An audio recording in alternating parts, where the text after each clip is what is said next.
పహల్గామ్ దాడి జరిగిన తర్వాత 2025 ఏప్రిల్ పహల్గామ్ దాడి జరిగిన తర్వాత మనం యుద్ధం ప్రకటించడం, ఆపరేషన్ సింధూర్ చేయడం, లేకపోతే సింధు జలాలు ఆపేయడం ఇవి మాత్రమే కాదు, అనేక రకాలుగా భారతదేశం నుంచి దానికి వెళ్లాల్సినటువంటి చాలా ఉత్పత్తి ఆగిపోవడం వల్ల పాకిస్తాన్ ఈరోజు నరకం చూస్తుంది. అందులో ముఖ్యంగా టీకాలంట. కొన్ని కోట్ల డోసుల టీకాలు భారతదేశం నుంచి వెళ్ళేవి, అవేమో ఇప్పుడు ఆగిపోయాయి. దానివల్ల ఇప్పుడు విపరీతంగా పాకిస్తాన్కి ఆర్థిక భారం పెరిగిపోయింది.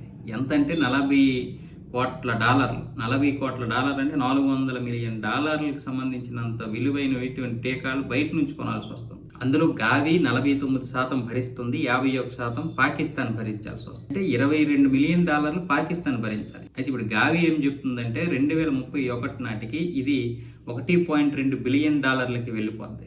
అంటే ఇంచుమించు 11,000 కోట్ల రూపాయలు మన దీంట్లో. అదే పాకిస్తాన్లో చూస్తే 40,000 కోట్ల పాకిస్తాన్ రూపాయలు.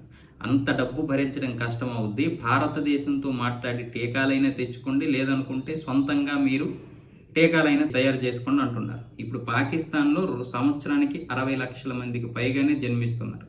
వాళ్ళ కోసం టీకాలు 13 రకాలవి పాకిస్తాన్ ఫ్రీగా ఇస్తుంది. ఆ యొక్క టీకాల కోసం ఇంత ఖర్చు పెట్టాల్సి వస్తుంది. దానికి సంబంధించి ఆ దేశానికి చెందిన ఆరోగ్య శాఖ మంత్రి ముస్తఫా కమాల్ శనివారం ఈ విషయాలు వెల్లడించారు. పహల్గామ్ ఉగ్రదాడి తర్వాత భారత్ నుంచి పాకిస్తాన్కు టీకాల సరఫరా ఆగిపోయింది. ఇది తమను ఆర్థికంగా తీవ్ర ఒత్తిడికి గురి చేస్తుంది అని ఆరోగ్య శాఖ మంత్రి ముస్తఫా ఆందోళన వ్యక్తం చేశారు.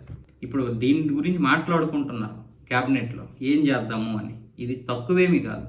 ఇప్పుడు వీళ్ళు $22 మిలియన్ పెట్టుకోవాలంటే అంత ఆశామాష ఎక్కడి నుండి తెస్తుంది పాకిస్తాన్కి ఇప్పుడు ఉన్నటువంటి పరిస్థితుల్లో డబ్బు లేవు. సో ఇలాంటి పరిస్థితుల్లో పాకిస్తాన్ ఇప్పుడు మామూలుగా మన రూపాయల్లో చూసుకుంటే 2,000 కోట్ల పైగానే, అంటే పాకిస్తాన్ రూపాయలు 6,000 కోట్లు 7,000 కోట్ల రూపాయలు అవుతాయి. అంత డబ్బు ఈ టీకాల కోసం ఖర్చు పెడుతున్నారు.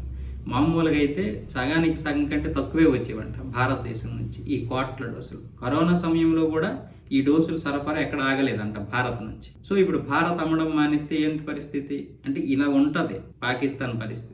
చెడపకరా చెడేవన్నారు. ఏమైంది ఈరోజు పహల్గామ్ దాడి చేయడం వల్ల ఈరోజు ఎంత జరిగినా ఉగ్రవాదం మాత్రం అక్కడ ఆగడం లేదు, వాళ్ళు ఆపడం లేదు. ఇంకా నాశనం అయిపోద్ది ఆ దేశం. ఇలాగ ఉగ్రవాద దేశంగా ఉంటే ఇంకా నాశనం అవుతుంది. ఆ ప్రజలు తెలుసుకోవాలి. ఇప్పుడు ఆ నాయకులు సొంత నాయకులు, వీళ్ళేం పీటీపీ నాయకులు కాదు, ఇమ్రాన్ ఖాన్కు చెందినటువంటి నాయకులు కాదు, పాకిస్తాన్లో ఉన్నటువంటి క్యాబినెట్ మంత్రులే మాట్లాడుకుంటున్నారు ఈ విషయం గురించి.